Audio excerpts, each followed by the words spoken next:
नमस्कार, तेज हरियाणा पर स्वागत है। आगे बढ़ने से पहले अगर आपने तेज हरियाणा को सब्सक्राइब नहीं किया, अभी जो बटन है प्लीज इसे दबा के सब्सक्राइब करें, बेल आइकन भी दबाएं ताकि हर अपडेट सबसे पहले मिले। फेसबुक पर देख पा रहे हैं तो फेसबुक पर हमारे पेज को फॉलो कर लीजिए। श्री गणपति ज्वेलर्स डबवाली, श्री राम कुमार जी गंगावालों का भारत सरकार द्वारा मान्यता प्राप्त मशहूर हॉलमार्क ज्वेलरी भव्य शोरूम।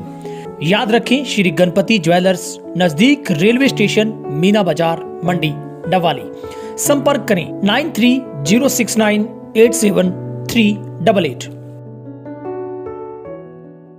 कई जगह पर किसानों ने भाजपा का विरोध किया, इस पर आप क्या कहेंगे? कहीं नहीं किया भाजपा के अभी तक। हाँ, इक्का दुक्का विरोध मैंने दूसरे दलों के नेताओं का देखा है, जो नहीं होना चाहिए, क्योंकि लोकतंत्र की एक आवश्यकता होती है कि हर किसी को अपनी बात कहने का अधिकार है, दूसरे की बात में विरोध नहीं करना चाहिए। ये लोकतंत्र का एक मूल मंत्र है।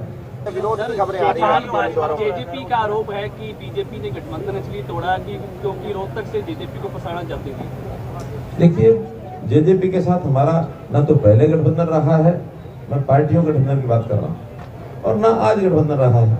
हमारा गठबंधन पार्टियों का भी हुआ ही नहीं है। हाँ, सरकार में उनकी भी आवश्यकता थी, हमारी भी आवश्यकता थी, हमने मिलकर के सरकार चलाई। सरकार का सहयोग उन्होंने किया, हमने मिलकर के सरकार चलाई, कोई दो मत नहीं है। और आज अलग हुए तो सरकार से अलग हुए हैं, तो ये पार्टियों के गठबंधन का बनने का तोड़ने का तो पहले भी विषय नहीं था, आज भी नहीं है। कल दिग्विजय चौटाला का बयान आया है कि 1 या 2 ग्रामीण शहरी सीटें ही जीत पाएंगी बीजेपी। मैं तो कहता हूँ कि हर विपक्ष का दल जो क्लेम करे सो करे, ये उनके हाथ में नहीं है, हमारे हाथ में नहीं है, ये जनता के हाथ में।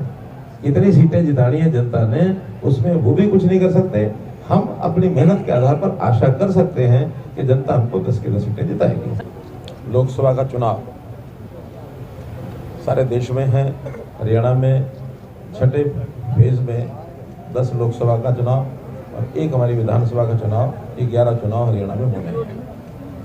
हम लोगों ने अन्य दलों की अपेक्षा अपनी तैयारी पूर्व समय पहले शुरू कर दी है। हमारे सभी कार्यालयों का, चाहे लोकसभा के थे चाहे विधानसभा अनुसार, शुरू हो चुके हैं, उनका उद्घाटन हो चुका है। टूर प्रोग्राम्स, चाहे वो वर्कर मीटिंग है, चाहे सभाएं हैं और चाहे व्यक्तिगत मिलना जुलना है, ये सब पर्याप्त समय पहले शुरू कर दिया है। अभी चूँकि समय पर्याप्त है, लगभग 50 दिन हमारे पास हैं चुनाव के लिए, तो 50 दिन में हमारा कार्यकर्ता बूथ लेवल पर एक्टिव होकर के घर घर जाने का काम, लाभार्थी संपर्क का काम, वोटर संपर्क का काम, तो खास करके नए वोटर्स हैं उनको संपर्क करना, और अपने केंद्र सरकार की, माननीय मोदी जी की जो उपलब्धियां हैं वो हमने घर घर पहुंचानी है, बतानी है, क्योंकि लोकसभा का चुनाव है। हाँ, साथ ही हमारी 9.5 साल की जो प्रदेश सरकार की उपलब्धियां, वो भी निश्चित रूप से बताएंगे। कुल मिलाकर जनता इस समय उत्साहित है। जहाँ जहाँ मेरे दौरे हुए हैं, मैं स्वयं करनाल लोकसभा से कैंडिडेट हूँ, फिर भी पार्टी ने मुझे पूरे हरियाणा में चाहे जनसभाएं हों और चाहे हर जगह जाकर कुछ व्यक्तिगत मिलने जुलने का काम हो, सभी 10 की 10 लोकसभा सीटों पर, यानी लोकसभा करनाल के अलावा 9 अलग से, उन सब में भी मैं जाऊँगा। अभी मैं फरीदाबाद, गुरुग्राम, हिसार और अब चौथी आज है सिरसा, इन सब लोकसभा में जाते हुए फिर आगे शेष जो बचे हैं, चाहे अम्बाला है, कुरुक्षेत्र है, सोनीपत है, रोहतक है अथवा भिवानी है, इन सब में भी एक दिन के लिए मेरा जाना होगा। और हमारी कार्यकर्ताओं की टीम पूरे उत्साह के साथ लगी है और मुझे पूरा विश्वास है। अभी विपक्ष के लोगों की तो कैंडिडेट्स ही तय हुए हैं, लेकिन हमारा सारा कार्यकर्ता, हमारे कैंडिडेट्स, हमारा कैडर, वो पूरे मन से और इसमें लग गया है और इस काम को आगे बढ़ा करके निश्चित रूप से हम जीतेंगे। जिन लोकसभा क्षेत्रों में आप गए हैं, वहाँ का क्या माहौल लग रहा है? मैंने बताया, वैसे तो जहाँ नहीं गया हूँ वहाँ की रिपोर्ट्स तो मेरे पास आई जाती हैं, ऐसा नहीं कि नहीं आती हैं। जहाँ गया हूँ या नहीं गया हूँ, हमारे पास सभी 10 लोकसभा सीटों के जो रिजल्ट्स हैं वो भारतीय जनता पार्टी के फेवर में 10 की 10 सीटें जीतने के फेवर में आएंगे। हाँ, निश्चित रूप से जो उसका मार्जिन है, जो उसमें वोटों की बढ़त है, वो अलग अलग क्षेत्र की अलग अलग पहले भी रहती है, अभी भी रहेगी। जैसे पिछली बार हमारी सबसे ज़्यादा बढ़त करनाल लोकसभा में थी और देश में दूसरे स्थान पर करनाल लोकसभा मार्जिन के मामले में रही थी। तीसरी भी हमारी हरियाणा में ही थी, फरीदाबाद।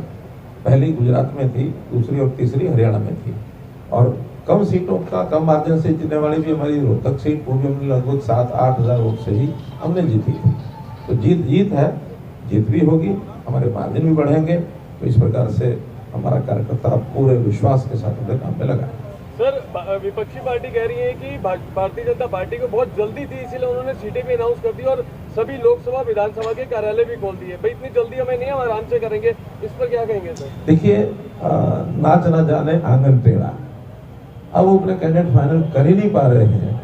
उनके यहाँ जिस प्रकार से अब मैं हल्के शब्द तो नहीं बोलता, लेकिन जिस प्रकार से अंतर्द्वंद उनके घर में रहता है, वो अपनी सीटों के बारे में फैसला कर नहीं सकते हैं। वरना चुनाव आयोग तो जिस दिन भी करता है, हमने तो इससे पहले भी हमारी विधानसभा में भी कई जगह, छत्तीसगढ़ जैसे हमारे पास है, तो छत्तीसगढ़ विधानसभा के कैंडिडेट्स का हमने 3-3 महीने, अभी चुनाव आयोग ने चुनाव घोषणा भी नहीं की थी, तो हमने 3 महीने डिक्लेयर कर दिए थे।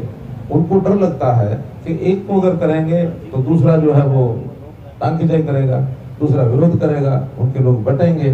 क्योंकि जितना अंतर विरोध कांग्रेस में खास करके देखने को मिल रहा है, भारतीय जनता पार्टी को टच भी नहीं कर सकता वहाँ। तो एक मुख्य धारा में है और एक एसकेआर की धारा में है, कोई तीसरी धारा भी बनी हुई है। तो हमारे यहाँ अनुशासित पार्टी बनाते हैं, हम जब भी करेंगे और जितना समय ज्यादा काम करने को मिलेगा उतना ही लाभ होगा। अब वो नहीं कर पा रहे तो नहीं कर पा रहे हैं, और न करने के कारण से केवल वो अपने ही घर में कुछ कर रहे हैं ऐसा नहीं है, वो दुनिया भर की अनाप शनाप बातों की अफवाहें भी फैला रहे हैं।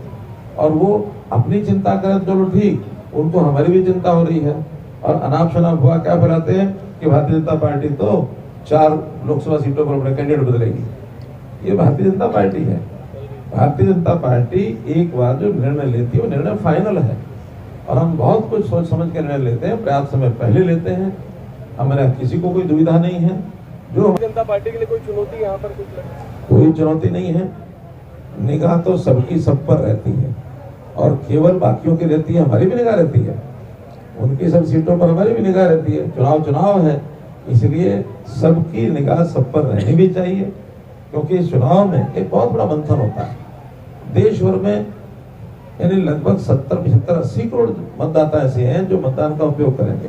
हरियाणा में भी 2 करोड़ 82 लाख में से लगभग 2 करोड़ के आसपास, 1 करोड़ 95 लाख समथिंग इतने वोटर्स हैं। तो इन वोटर्स को हर कोई चाहेगा कि हमको ज्यादा मिले, तो दूसरों पर भी ध्यान रखेंगे, अपने पर भी ध्यान रखेंगे। लेकिन विश्वास ये है कि जनमत आज मोदी जी के साथ खड़ा है, जनमत भारतीय जनता पार्टी के साथ। सर, हाल में वीरेंद्र सिंह ने भारतीय जनता पार्टी को छोड़ के कांग्रेस का दामन थामा था, और हुड्डा जी और वीरेंद्र सिंह जी की अनबन की कहीं ना कहीं खबरें आनी शुरू हो गई हैं। वीरेंद्र सिंह का एक बयान आया है कि हुड्डा जी कुछ गड़बड़ कर सकते हैं, कैसा मानते हैं सर इसको? अच्छा तो है क्या, वीरेंद्र सिंह से पूछे, मेरा क्या रोल है उसमें? सर, मेरा उसमें कोई रोल नहीं है। लेकिन मैं इतना कहूंगा कि बहुत लोग ऐसे हैं, क्योंकि वो कीचड़ में फंसे रहते हैं, वो कीचड़ में डूबे रहते हैं, कुछ ना कुछ वही मिलता रहता है जो उनको जलपान मिलता होगा कीचड़ में। कुछ लोगों को उस कीचड़ में ही जो कमल खिला होता है वो दिख जाता है, तो जो कमल दिख जाता है वो फिर फटाफट कमल की सवारी करते हैं। अब कमल की सवारी में आनंद लेने वाले जो लोग हैं आनंद लेते रहते हैं। कभी कभी को कमल पर चढ़ जाए और उसको लगे कि मैं तो वहां जा था, वो ज्यादा मजा था, या तो कुछ मजा नहीं है, तो मजा लेने के लिए फिर कीचड़ में घुस जाता। सर राहुल गांधी की भारत जोड़ो यात्रा का इनके बाद किसानों का कहना है कि बीजेपी जेजेपी ने अपने समय रहते हुए उनको दिल्ली कूच नहीं करने दिया, इसलिए अब बीजेपी के नेताओं को गाँव में नहीं घुसने देंगे। देखिए, हमने दिल्ली के लिए मना नहीं किया, क्योंकि अभी भी वो एक प्रदर्शन करके आए हैं दिल्ली में। विषय इतना ही था कि जो साधन ट्रेवलिंग के होते हैं, ट्रांसपोर्ट के होते हैं, उनसे जाइए। आप ट्रैक्टर पर प्रदर्शन करके, और उस ट्रैक्टर में भी ऐसे उसका जो करके ले जाते हैं, उसके ऊपर अटैचमेंट, और वहां जाकर के जिस प्रकार का एक न्यूसेंस मिटाने का उनका मंसूबा होता है, क्योंकि उन्होंने पिछली बार देख लिया।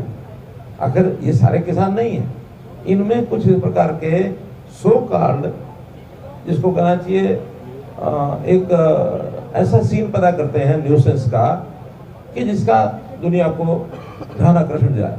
आखिर ये वही लोग हैं जो लाल किले के ऊपर चढ़ गए थे। ये क्या दिल्ली जाने की बात थी? लाल किले पर चढ़े जाए, जो लाल किला हमारे सोवरेनिटी का प्रतीक है, जहाँ 15 अगस्त को प्रधानमंत्री झंडा लहराते हैं, और वहां जाकर के बदमाशी करेंगे तो आखिर एक बार कोई घटना हो जाए तो अगली बार सावधानी नहीं रहनी पड़ेगी क्या?